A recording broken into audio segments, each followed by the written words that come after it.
Salam persaudaraan. Salam. Saudara-saudaraku yang tercinta, untuk hari ini sebelum saya menyampaikan, mari kita bersama-sama memanjatkan puji syukur kehadirat Allah Subhanahu wa taala, Tuhan yang Maha Esa. Karena hari ini kita diberikan kesehatan, diberikan kekuatan dari Allah Subhanahu wa taala. Kali ini Mbak Surat akan menyampaikan pengertian atau kelanjutan pengertian jurus yang kelima, insya Allah nanti sampai ke 7. Seringkali Mbak Surat mengatakan bahwa kitabnya orang Esa adalah jurus 1 sampai selesai.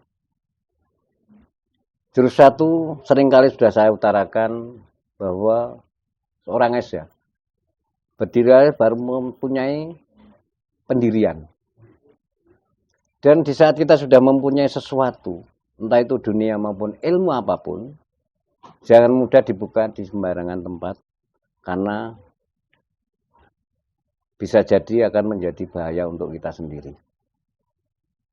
Jurus 2, kenapa saya ulangi lagi, kita harus menengok ke kanan dan ke kiri, karena kanan dan kiri kita itu nanti akan memperhentikan kita, bisa menghentikan langkah kita, entah itu yang menyenangkan maupun yang menyusahkan.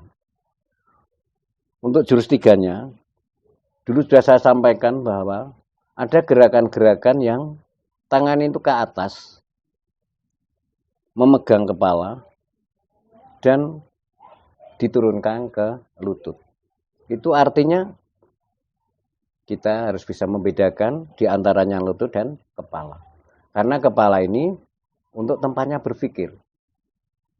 Dengan media berpikir inilah manusia akan mempunyai pengertian-pengertian yang lebih luas lagi. Akan tetapi untuk pikiran ini kalau tidak digunakan, tidak dimanfaatkan, ya seperti kita lutut itu tadi. Karena lutut itu hanya sekedar mengikuti perintah daripada pemikiran-pemikiran itu sendiri. Nah, setelah pemikiran kita mencari ilmu, mencari apapun, merasa kita sudah sedikit punya ilmu, ya harus mempunyai sifat tawadhu, andap asor, merendahkan diri, yaitu jurusnya jurus 4. Setelah kita andap asor, setelah kita merasakan sesuatu hal yang mungkin adik-adik merasa bangga karena ilmunya, atau karena sudah yakin punya kekuatan, harus dibuktikan, yaitu adalah jurus 5. Jurus 5 inilah, karena yang akan menghancurkan kita itu di saat kita paham dengan jurus 5. Jurus 5 adalah tangan menyerang kemaluan. Akan tetapi pengertian ini, sesuatu yang memalukan inilah yang harus kita tangani, sehingga kita tidak terjebak dengan sesuatu hal. Akan tetapi kalau untuk digerakkan, untuk berkelahi, secara logika, siapapun yang kena serangan di dalam kemaluannya akan hancur. Apalagi dalam tingkah laku yang memalukan. Untuk jurus 5 seperti itu, sedikit saya ceritakan atau saya sampaikan. Kelanjutannya adalah jurus 6. Jurus 6 adalah perintah mengambil sesuatu. Siapapun yang pintar mengambil, apapun, dunia maupun ilmu, itulah yang akan menguasai. Maka dari itu tangan adalah maju dan mengambil, ditarik ke dada. Akan tetapi untuk jurus 7-nya, ini di saat kita mau diambil orang lain, harus tidak boleh. Maka dari itu, seperti kita dipegang, harus kita lepaskan apa yang diambil oleh orang lain. Pengertian jurus-jurus ini hanya sedikit yang saya ceritakan, karena kalau jurus 1 itu pun tidak akan selesai dalam 1 hari untuk menceritakan. Inilah kitabnya orang Esa, dan insya Allah kalau kita bisa melaksanakan dalam pengertian-pengertian jurus itu, insya Allah kita akan menjadi orang yang mempunyai sifat berbudi luhur. tahu benar dan salah. Karena itu adalah ajaran Esya.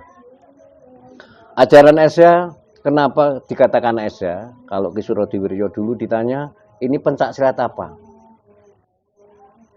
Ki Surodiwiryo menjawab, hanya setia hati. Karena banyak sekali yang tidak setia dengan hati. Punya hati tapi tidak pernah dilaksanakan lewat hati. Termasuk kita ngomong, hanya sekedar ngomong tapi tidak didasari dengan rasa, hanya sekedar ngomong.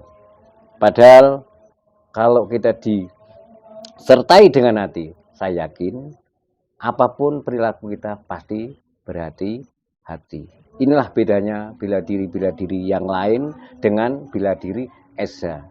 Maka dari itu yang diolah, yang dilatih pertama kali persaudaraan dengan hati. Kata persaudaraan adalah nyambung, ya, nyambung diantaranya sesuatu dengan sesuatu.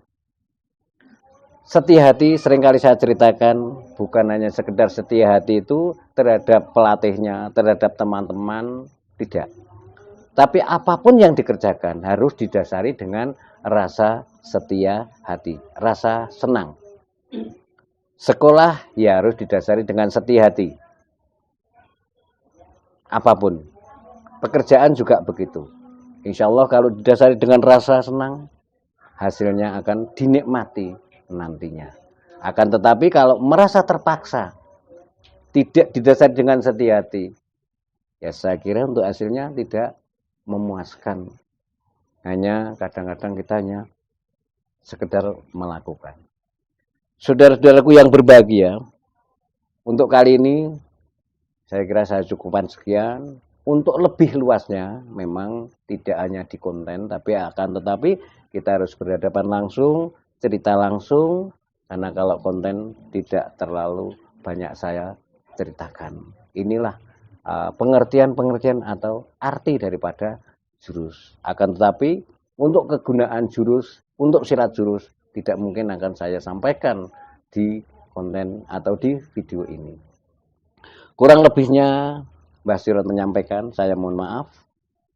Yang jelas pada dasarnya manusia masih banyak kekurangan. Akan tetapi marilah bersama-sama kita selalu berusaha dan berusaha. Insya Allah paling tidak mendekati sempurna.